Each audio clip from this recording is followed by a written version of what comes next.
उठापटक जारी है। सचिन पायलट दिल्ली से जयपुर पहुंच चुके हैं। पायलट 2 दिनों से दिल्ली में मौजूद थे और उन्होंने रवानगी से पहले अहमद पटेल से मुलाकात की। इधर कल देर रात मुख्यमंत्री आवास पर मंत्रिपरिषद की बैठक हुई है। बैठक में गोविंद सिंह डोटासरा, भंवर सिंह भाटी और श्रम मंत्री टीकाराम जूली मौजूद रहे। तो बैठक के बाद मंत्री प्रताप सिंह खाचरियावास ने कहा कि पार्टी और सरकार में सभी विधायक एकजुट हैं। तो सियासी उठापटक के बीच लगातार मंथन है वो भी हो रहा है और दूसरी तरफ सचिन पायलट 2 दिन से दिल्ली में मौजूद थे, उनकी भी वापसी यहां पर जयपुर के लिए हो चुकी है। इसके पहले देर रात मुख्यमंत्री आवास पर मंत्रिपरिषद की बैठक भी हुई। बैठक में गोविंद सिंह डोटासरा मौजूद रहे, भंवर सिंह भाटी पहुंचे, इसके अलावा श्रम मंत्री टीकाराम जूली मौजूद रहे। और बैठक के बाद मंत्री प्रताप सिंह खाचरियावास ने कहा है कि पार्टी और सरकार में सब कुछ ठीक है, सभी विधायक एकजुट हैं। निश्चित रूप से गुजरात में हुआ या कहीं मध्य प्रदेश में हुआ, ये राजस्थान में होने की कतई कोई गुंजाइश नहीं है। अभी वो अधिकतर मेजोरिटी अशोक गहलोत साहब के पास ही है और जो कुछ लोग वहाँ गए होंगे तो मैं नहीं समझता कि उसके अंदर राजस्थान का ये व्यक्तित्व रहा है, राजस्थान का कैरेक्टर है। वीरों की धरती है कि राजस्थान का एमएलए कभी बिका नहीं। बताया क्या साजिशें रचने की कोशिश? देखिए, मंत्रियों को सीधे सीधे डायरेक्शन है, अपने प्रभार के जिलों का ध्यान रखना है, वहाँ की पब्लिक का वहाँ पे टच पे रहना है, सारे एमएलए से सबसे कोई भी बातचीत हो सारा ध्यान रखना है। राज का सिस्टम ही होता है कि मुख्यमंत्री जी के साथ मिलकर सब मंत्री मिलकर ही राज करते हैं। तो सब मंत्रियों की जो जिम्मेदारी है राजकाज की, वो सारी जिम्मेदारी निभानी।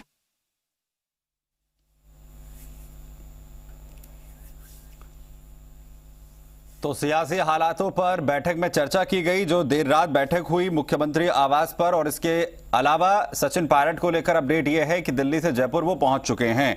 जी मीडिया संवाददाता मनोहर बिश्नोई हमारे साथ दिल्ली से जुड़ रहे हैं और जयपुर से अंकित तिवारी हमारे साथ यहां पर जुड़ रहे हैं सीधा। सबसे पहले मनोहर आपके पास आ रहा हूं क्योंकि सचिन पायलट को लेकर सबके जो है मन में सवाल थे कि आखिर दिल्ली में क्या कुछ जो है उन्होंने किया है, कहां कहां पर उनकी बात जो है वो हुई है, उन्हें लेकर क्या कुछ अपडेट है? जी सुमित, देखिए जिस तरीके से सचिन पायलट हर हफ्ते वीकेंड पर दिल्ली आते रहते हैं अपने परिवार के साथ मिलने के लिए, लेकिन जो इस बार की जो घटना है वो उनको खास तौर से उसमें देखना पड़ेगा, क्योंकि जिस तरीके से प्रदेश में घटनाक्रम जो राजनीतिक घटनाक्रम बदला उसके हिसाब से इनकी इस बार की जो दौरा है दिल्ली का दौरा वो खास महत्वपूर्ण रहा।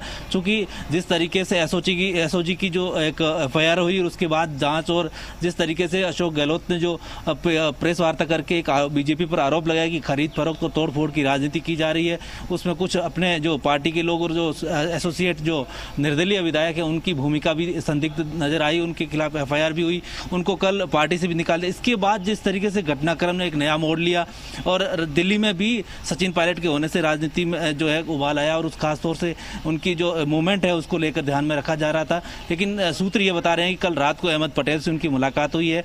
मुलाकात के बाद वो जयपुर के लिए रवाना हो गए। चूंकि जिस तरीके से बाड़ाबंदी की खबरें आ रही थी उसको बल मिल रहा था और उसके बाद में सचिन पायलट जयपुर के लिए रवाना हो गए। लेकिन इसमें यह भी एक देखने की बात है कि जिस तरीके से सीमाएं सीज कर दी गई प्रदेश की, उसके बाद से जो है उनको कोई आसार नजर नहीं आएगी कोई विधायक यहाँ आकर के उनके साथ खड़ा हो पाएगा। कुल मिलाकर कहा जा सकता है कि सचिन पायलट और दानिश अब्रार, चेतन डूडी और रोहित बोहरा, 3 जो विधायक जयपुर से बाहर थे वो दिल्ली में थे, वे भी रात को जयपुर पहुंच चुके हैं सचिन पायलट सहित। ऐसी जानकारी अब तक मिल पा रही है। कुल मिलाकर कहा जा सकता है कि जो जिस तरीके से कल की जो घटनाक्रम जो उभर कर आ रहा था, कल जिस तरीके राजनीति का उबाल था वो कम होता नजर आ रहा है और जो साजिश की जा रही थी तोड़फोड़ की या सरकार को अस्थिर करने की, वो नाकाम होती हुई नजर आ रही है। जी आप बने रहिए मनोहर हमारे साथ अंकित भी यहाँ पर जुड़ रहे हैं। अंकित, क्योंकि रवानगी सुबह ही हो गई थी यहाँ पर सचिन पायलट की, क्या पहुंच चुके हैं वहां पर? और जयपुर के अंदर अब किस तरीके का माहौल नजर आ रहा है? देखिए, पिछले 24 घंटे की बात करें तो राजस्थान की राजनीति को लेकर लगातार ये बातचीत रही कि दिल्ली और जयपुर के बीच में धुरी घूम रही है। जयपुर में बात करें तो मुख्यमंत्री अशोक गहलोत ने खुद कहा था कि कुछ लोग हैं जो सरकार को अस्थिर करने की कोशिशों में लगे हुए हैं। उन्होंने स्पष्ट तौर पर कहा था कि कांग्रेस के जो लोग हैं वो गद्दार नहीं होंगे। ऐसे दौर में जब सचिन पायलट पिछले 6 साल से लगातार वीकेंड पे दिल्ली जाते रहे हैं और शनिवार और रविवार अक्सर दिल्ली में अपने परिवारजनों के साथ बिताते हैं, वो पहले संभवतः कह सकते हैं कि ये मामले बेहद कम होते हैं जब वो रविवार को ही वापस जयपुर में आते हैं। अक्सर रविवार देर रात तक या सोमवार सुबह तक पहुंचते हैं, लेकिन जो जानकारी है वो सचिन पायलट अब अपने सरकारी आवास पर हैं। और इसमें खास बात यह है कि कल जो 24 घंटों से लगातार जो घटनाक्रम चल रहा है वो आज भी जारी है, क्योंकि जो अंतिम निर्णय आना है या सुलह होनी है उस पर अभी तक कोई भी राजनीतिक बयान उच्च स्तर पर नहीं हुआ है। हाँ, ये जानकारी अवश्य है कि अब आला कमान की भी भूमिका बेहद अहम हो चुकी है। सारा घटनाक्रम है दोनों पक्ष आला कमान तक पहुंचा चुके हैं। जैसा कि हमारे वरिष्ठ सहयोगी मनोहर ने बताया कि अहमद पटेल के जरिए सचिन पायलट बातचीत कर चुके हैं, लेकिन अहमद पटेल का राजनीतिक कद और उनकी भूमिका कांग्रेस में बेहद अहम है। लेकिन अगर इस घटनाक्रम में देखा जाए तो वो आला कमान और सचिन पायलट के बीच मैसेंजर की भूमिका में है।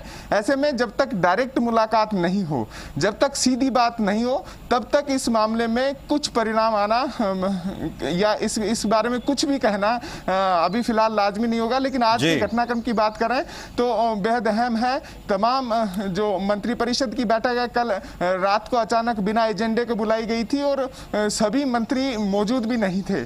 ऐसे में हो सकता है कि आज फिर से मुलाकात हो, बातचीत हो, संवाद हो। उसके बाद भी यही एक मैसेज देने की अंकित कहीं ना कहीं कोशिश की गई कि जो किसी भी तरीके की तोड़फोड़ की कोशिश की जो बातें लगातार आ रही हैं उसमें कोई सच्चाई नहीं है, ये मैसेज दिया गया। विधायक जो हैं वो पूरी तरीके से एकजुट हैं, ये कहीं ना कहीं मैसेज देने की कोशिश जो है वो इस पूरे प्रकरण में की गई है। वहीं इसी बीच एक बड़ी खबर